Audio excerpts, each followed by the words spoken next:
जय महाराष्ट्र. मी आज आपल्यासमोर 2-3 दिवसाच्या नंतर आज पहिली वेळ मी पोस्ट करत आहे. बऱ्याच दिवसापासून वेगवेगळ्या चर्चेला उधाण येत आहे.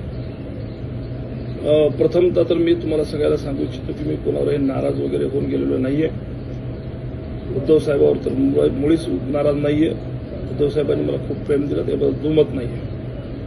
आणि राऊत साहेब किंवा हे कोणती मोठी मंडळी जर कोणी बोलत असेल तर ते त्यांचा हक्क आहे. त्यांनी माझ्यावर खूप मोठं प्रेम केलेलं आहे, त्याच्यामुळे ते बोलतील. काही अडचणीचं नाही. माझ्या वडिलाप्रमाणे आहेत ते बोलले तर मला काही त्याच्यात वाईट वाटणार नाही. पण हे सगळं करत असताना 18 तारखेपर्यंत तरी आम्ही कोणीच कुठं गेलेलो नव्हतो. पण ज्या पद्धतीचं गैरविश्वास किंवा अतिरेक झाला बोलण्याचा, त्याच्यानंतर बऱ्याचशा मंडळीनं विचार केला की आता तिथं थांबून सुद्धा काही फार उपयोग होणार नाही. आणि खरं सांगायचं तर आपण सर्वांना माहिती आहे की खूप दिवसापासून आपण पाहतोय की सत्तेशिवाय कुठलेही कामं कार्यकर्त्याची होत नाहीये. त्यामुळं कदाचित या सगळ्या गोष्टीचा जे काही मी पाऊल उचललं त्याच्या मागचं एक मोठं कारण असू शकते की माझ्या मतदारसंघामध्ये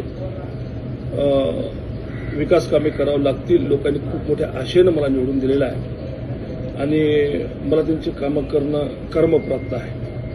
आणि तुम्हालाही माहिती आहे सगळ्याला की आपल्याला कुठल्याही प्रकारची निधी मिळत नव्हती. माझ्याकडं जे असणारे 5 कोटी रुपये जे MP लाडमधून मिळतात ते अतिशय अपुरे आहेत. आणि प्रत्येक गावात गेलं की प्रत्येकाला काही ना काहीतरी अपेक्षा आहे. त्यांनी खूप मोठ्या आशेनं मला खासदार म्हणून निवडून दिलेलं आहे. तर मी यांची कामे कशी करायची किंवा निधी कुठून मिळवायचा किंवा मग लोकांची जी काही कामं असतील, मग तहसीलमधले असो, पंचायतमधले असो, नगरपंचायतमधले असो, नगरपालिकेतले कोणचे फॉरेस्टचे असो किंवा कुणाचे कुठलेही जे काही कामं करायची असतील तर तुम्हाला सगळ्याला माहिती आहे की हे कामं होत नव्हते. सत्तेमध्ये असल्याशिवाय करता येत नव्हते.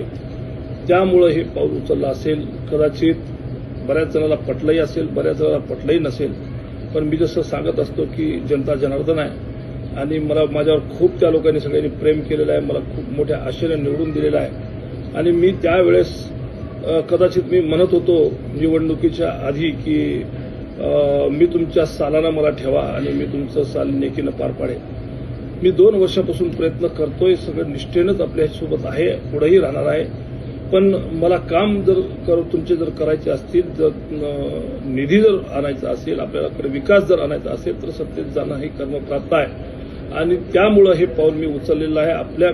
जसं मी बोललो होतो की आपल्या सालानी मला ठेवा, मी नेकीनं काम करेल, तसंच मी आजही बोलतोय की मी तुमचे नक्की नेकीनं काम करेल आणि माझ्यावर जी तुम्ही जबाबदारी टाकलेली आहे ते मी पूर्णपणे पार पाडेल. त्याबद्दल दुमत कोणी बाळगायचं कारण नाहीये. आता बरीचशी मंडळी माझ्यावर खुश असू शकते, बरीचशी मंडळी माझ्यावर नाराज असू शकते. पण ज्यांना कळायला असेल की मी का गेलोय तर ते लक्षात घेतील. गेल्या जवळपास वडिलांनी राजकारण थांबवलं तसं 17 वर्षापासून तुम्ही मला ओळखता. मी तुमच्या सानिध्यात आहे. तुम्ही मला खूप मदत केली, खूप माझ्या पाठीशी खंबीरपणे उभा टाकलात आणि तुम्हालाही माझा स्वभाव माहीत आहे. मी कोणालाही सोडणारा माणूस नाही आहे. एकटा अर्धवट गोष्टीमध्ये मी कधी पडत नाही, अर्धवट गोष्टी कोणत्याच करत नाही. माझ्यासोबत जी मंडळी 17 वर्षापासून आहे ते आजही आहे. मला सोडून कोणी गेलेलं नाहीये.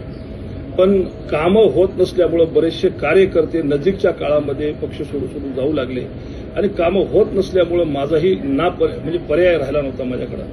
त्यामुळे मी हे निर्णय घेतला असेल तर काही जण नाराज असतील, काही जण खुश असतील. ठीक आहे, नाराज असले त्यांची मी नाराजी काढण्याचा नक्की प्रयत्न करेन. माझ्या कामातून, माझ्या कार्यातून, माझ्या विकास कामातून मी त्यांना मनवण्याचा प्रयत्न करेन, मी त्यांना रिझवण्याचा प्रयत्न करेन आणि माझ्या कार्यातून त्यांना मी नक्की एका दिवशी त्यांना चांगलं वाटेल आणि ते माझ्यावर खुश होतील असा मी प्रयत्न नक्की करेन. पण जर कोणी नाराज होतच असेल तर त्याला माझा पर्याय नाही. मी सगळ्यांना विनंती करणार आहे की माझ्यासोबत राहा. मला जशी पहिली साथ दिली तशी आताही साथ द्या आणि मी तुम्हाला कुठेही नाराज करणार नाही. मी सगळ्या गोष्टीचा विचार करून गेलो. मी कार्यकर्त्याचा विचार करून गेलो, मी पदाधिकाऱ्याचा विचार करून गेलो.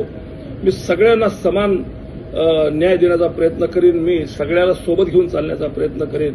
मी कार्यकर्त्याला उभारी देण्याचा प्रयत्न नक्की करेन. आपण जे माझ्यावर विश्वास ठेवला होता, आजही विश्वास ठेवा. मी तुमच्या विश्वासाला तडा जाऊ देणार नाही. आणि मी काय दुसरं कुठं गेलेलो नाही आहे. शिवसेनेतून शिवसेनेतच गेलेला आहे. विचारधाराला कधीही बाजूला टाकलेलं नाहीये. विचारधारा सोडून मी कधी वागलेलो नाहीये आणि पुढेही कधी वागणार नाहीये. मी शिवसेनेतच आहे, शिवसेनेतच राहणार आहे. त्यात काही दुमत नाही. विचारधारा मी नाही सोडलेली आहे बांधवांनो, तशी त्याची काही काळजी करू नका. पण काही मंडळी मी बघतोय की रागाच्या भरामध्ये काहीतरी असंविधानिक बोलतायत. माझी विनंती आहे आपल्याला, हात जोडून विनंती आहे आपल्याला, असंविधानिक नका बोलू. संविधानिक बोला. तुमचा राग करायचा व्यक्त व्हा, नक्की व्यक्त व्हा. मी जर कुठं चुकलो असेल तर माझ्यावर राग करणं तुमचा हक्क आहे, मला नक्की करा, पण असंविधानिक नाही. असंविधानिक बोलू नका, विनंती आहे आपल्याला. कारण कसं आहे की एकदा माणसाचे मन तुटल्याच्या नंतर पुन्हा सुटत नसतात. आणि बोलणं हे थोडंसं म्हणजे बोलणं हे शस्त्रापेक्षाही मोठं असतं. एकदा बोलून जातं माणूस बोलताना, पण पुन्हा त्याची भरपाई होत नाही. त्यामुळं कृपया विनंती आहे आपल्याला की असंविधानिक नका बोलू. बाकी आपल्याच गावच्या बाबळीन, आपल्याच गावच्या पोरी, आपण सगळेजण वापस एका जागीत असणार आहोत. सगळ्यालाच एकूण एकाच्या सोबत राहावं लागतं, काम करावं लागतं. आणि त्यातल्या त्यात मी आपल्याला सगळ्याला सांगितलेलं आहे की मी आपला ऋणी आहे. माझ्यासोबत जर कोणी यायचं नसेल तरी मी कोणाला आग्रह करणार नाहीये. नका येऊ, पण मी तुमच्यासोबत आहे.